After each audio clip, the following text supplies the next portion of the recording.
Salam damai saudara dan saudari yang terkasih dalam Kristus.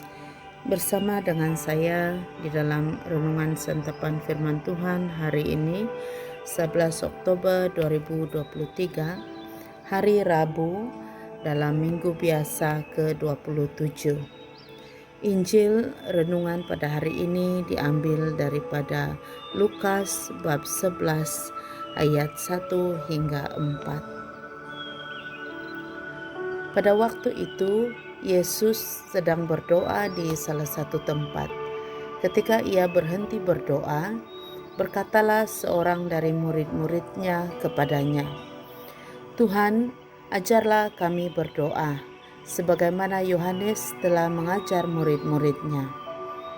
Maka Yesus berkata kepada mereka, "Bila kalian berdoa, katakanlah, Bapa, dikuduskanlah namamu, datanglah kerajaanmu, berilah kami setiap hari makanan yang secukupnya, dan ampunilah dosa kami, sebab kami pun mengampuni yang bersalah kepada kami, dan janganlah membawa kami ke dalam pencobaan."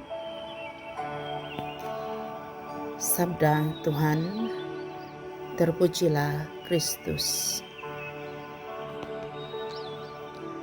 Saudara dan saudari, ketika membaca dan merenungkan Injil pada hari ini, saya teringat satu peristiwa yang berlaku beberapa tahun lepas, sewaktu masih remaja.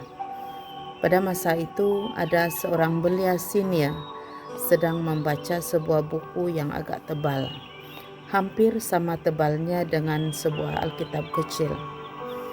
Apabila saya bertanya buku apa yang dibacanya, dia mengatakan, "Ini buku doa Bapa kami." Pada masa itu saya agak heran. Dalam hati saya bilang, doa Bapa kami itu kan pendek saja, beberapa ayat no. Kalau mau tombirang agak-agaklah sikit. Tetapi karena sikap ingin tahu, saya ambil buku itu dan melihat di situ tertulis pengertian doa Bapa kami. Selepas membelek sehelai 2 muka surat, saya mulai merasa kagum. Hingga ke hari ini, saudara dan saudari, pemikiran saya sebagai manusia terasa sangat dangkal dan dungu berbanding pengertian Tuhan terhadap keperluan setiap manusia. Seringkali kita mengatakan kepada Tuhan dan kepada orang lain bahwa kita tidak pandai berdoa. Namun ada masanya tanpa kita sadari kita meminta terlalu banyak dari Tuhan. Permintaan bertele-tele, permintaan yang tidak masuk akal, permintaan berbaur dendam, minta Tuhan bagi pembalasan yang sama jahat dengan orang lain, dan sebagainya. Ada yang berdoa berlutut, ada yang berdoa mendongak ke langit, ada yang berteriak-teriak, dan ada banyak cara lain lagi yang mungkin kita biasa lakukan. Namun begitu, dalam Injil yang kita dengar pada hari ini, membantu kita, mengajar kita untuk memperbaiki komunikasi kita dengan Tuhan. Tidak perlu ayat yang panjang, karena Dia mengerti apa yang kita perlukan. Setiap baris ayat di dalam doa yang diajarkan Yesus membawa makna yang besar, dalam, dan luas. Bapa di surga mendengar dan mengerti.